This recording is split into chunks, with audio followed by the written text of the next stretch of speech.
20 de fevereiro, dia 3. Atividades espirituais em família. Ponham estas minhas palavras no seu coração e na sua alma. Amarre-nas como sinal na mão, para que sejam por frontal entre os olhos. Ensinem essas palavras aos seus filhos, falando delas quando estiverem sentados em casa, andando pelo caminho, quando se deitarem e quando se levantarem. Devem escrevê-las nos umbrais de sua casa e nas suas portas, para que se multipliquem os seus dias e os dias de seus filhos na terra que o Senhor, sob juramento, prometeu dar aos pais de vocês. E para que esses dias sejam tão numerosos como os dias do céu acima da terra. Deuteronômio 11, 18 a 21. Agora, pois, temam o Senhor e o sirvam com integridade e com fidelidade. Joguem fora os deuses que os pais de vocês serviram do outro lado do Eufrates e no Egito, e sirvam o Senhor. Mas se vocês não quiserem servir o Senhor, escolham hoje a quem vão servir. Se aos deuses, a quem os pais de vocês serviram do outro lado do Eufrates, ou os deuses dos amorreus, em cuja terra vocês estão morando. Eu e minha casa serviremos o Senhor. Então Elias disse a todo o povo: aproximem-se de mim. E todo o povo se aproximou dele. Elias restaurou o altar do Senhor, que estava em ruínas. 1 Reis, capítulo 18, verso 30. Assim a arca do Senhor ficou na casa de Obed-edom, o geteu, durante 3 meses. E o Senhor o abençoou e a toda a sua casa. Avisaram o rei Davi dizendo: o Senhor abençoou a casa de Obed-edom e tudo o que ele tem por causa da arca de Deus. Então Davi foi e com alegria trouxe a arca de Deus da casa de Obed-edom à cidade de Davi. 2 Samuel, capítulo 6, versos 11 e 12. O universo anota a casa que ora. De manhã e à tarde, o universo celestial toma nota de cada família que ora. Orientação da criança, página 360. Para que se estimule e fortaleça o amor ao estudo da Bíblia, muito depende do aproveitamento da hora do culto. Os cultos da manhã e da tarde devem ser os momentos mais agradáveis e proveitosos do dia. Deve ser compreendido que nessas horas nenhum pensamento perturbador ou mau deve se intrometer.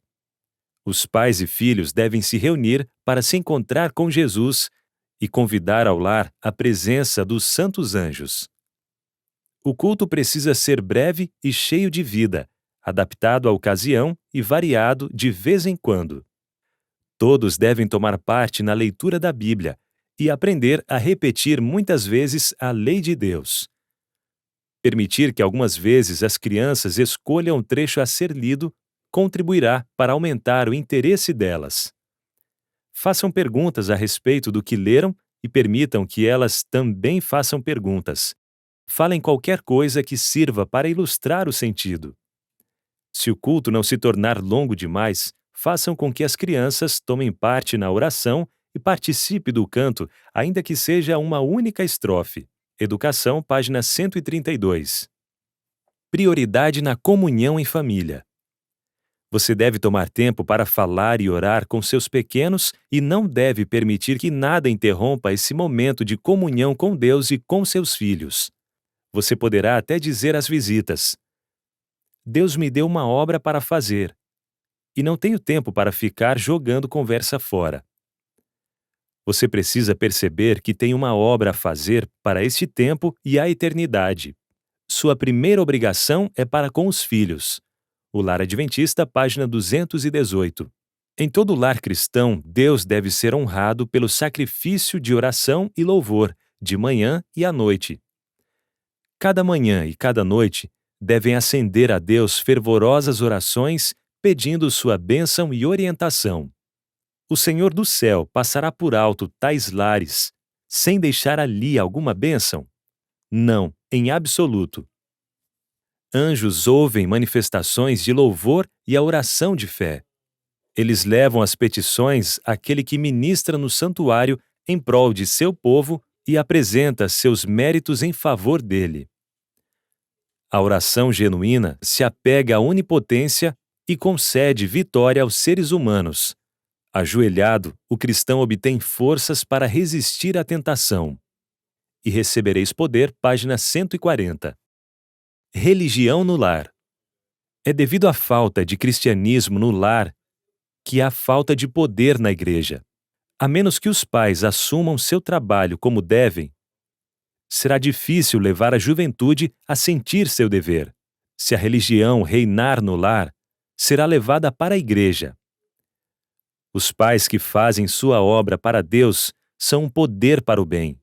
Orientação da criança, página 382. Cada família é uma igreja sobre a qual presidem os pais. Deve ser a primeira consideração deles trabalhar para a salvação de seus filhos. Quando o pai e a mãe, como sacerdotes e professores da família, assumem sua inteira posição ao lado de Cristo, uma boa influência será exercida no lar. E essa influência santificada será sentida na igreja e reconhecida por todo o crente.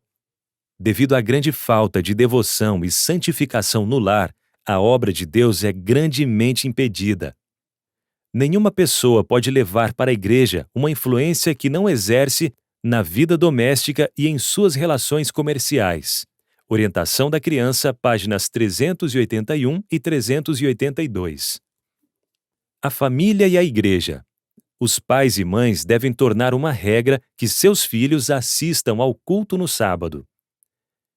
E deve pôr em vigor essa regra pelo próprio exemplo. Todos os que fizerem o voto batismal têm se consagrado solenemente ao serviço de Deus. Estão sob a orientação da aliança e de colocar a si mesmos e aos seus filhos, onde possam obter todos os incentivos e encorajamentos possíveis na vida cristã. Orientação da criança, páginas 368 e 369.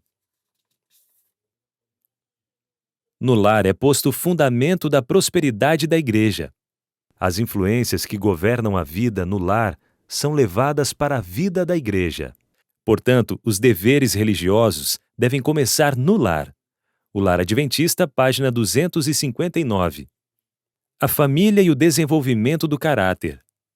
Pais, por amor de Cristo, não cometam um erro em seu trabalho mais importante, o de moldar o caráter de seus filhos para o tempo e para a eternidade.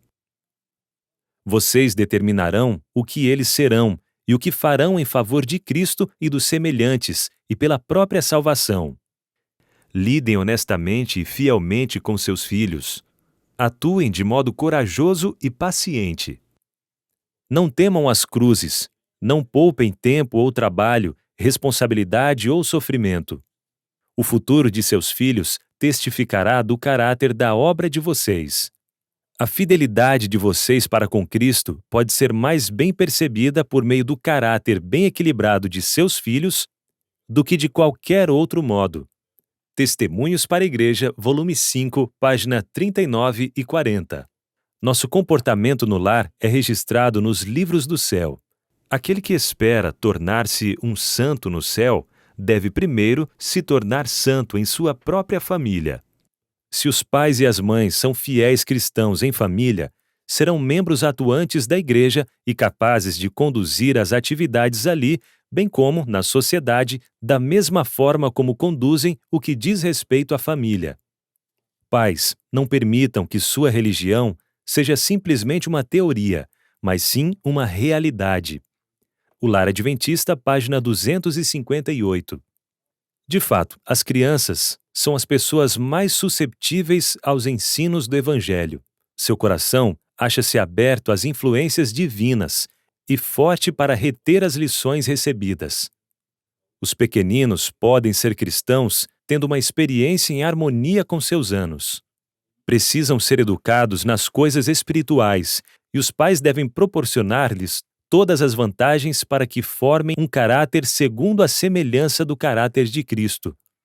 O Desejado de Todas as Nações, página 515. A família e a guarda do sábado. Ao começar o sábado, devemos vigiar nós mesmos, nossos atos e palavras, para que não roubemos a Deus, aproveitando para nosso próprio uso aquele tempo que pertence estritamente ao Senhor. Não devemos fazer nem permitir que nossos filhos façam qualquer espécie de trabalho pessoal que constitua nosso meio de vida, ou qualquer coisa que poderia ter sido feita durante os 6 dias de trabalho. A sexta-feira é o dia de preparação. O tempo pode ser, então, dedicado a fazer os necessários preparativos para o sábado, a pensar e falar sobre isso. Coisa alguma que possa, aos olhos do céu, ser considerada transgressão do santo sábado deve ser deixada por dizer ou fazer no sábado. Deus requer não somente que nos abstenhamos do trabalho físico no sábado, mas que a mente seja disciplinada de modo a pensar em temas santos. Testemunhos Seletos, volume 1, página 290. Antes do pôr do sol, todos os membros da família devem reunir-se para estudar a palavra de Deus, cantar e orar.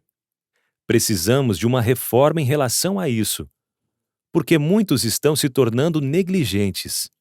Temos que confessar as faltas a Deus e uns aos outros. Devemos tomar iniciativas especiais para que cada membro da família esteja preparado para honrar o dia que Deus abençoou e santificou. Testemunhos Seletos, volume 3, página 23. Motivo de oração 1. Para que sua família se mantenha fiel e realize culto familiar diariamente. 2. Por seus 5 familiares. Atividade missionária. Convide os 5 familiares por quem você tem orado para participar de um culto familiar em sua casa ou pela internet. Acesse mais conteúdos em adv.st/10 dias oração.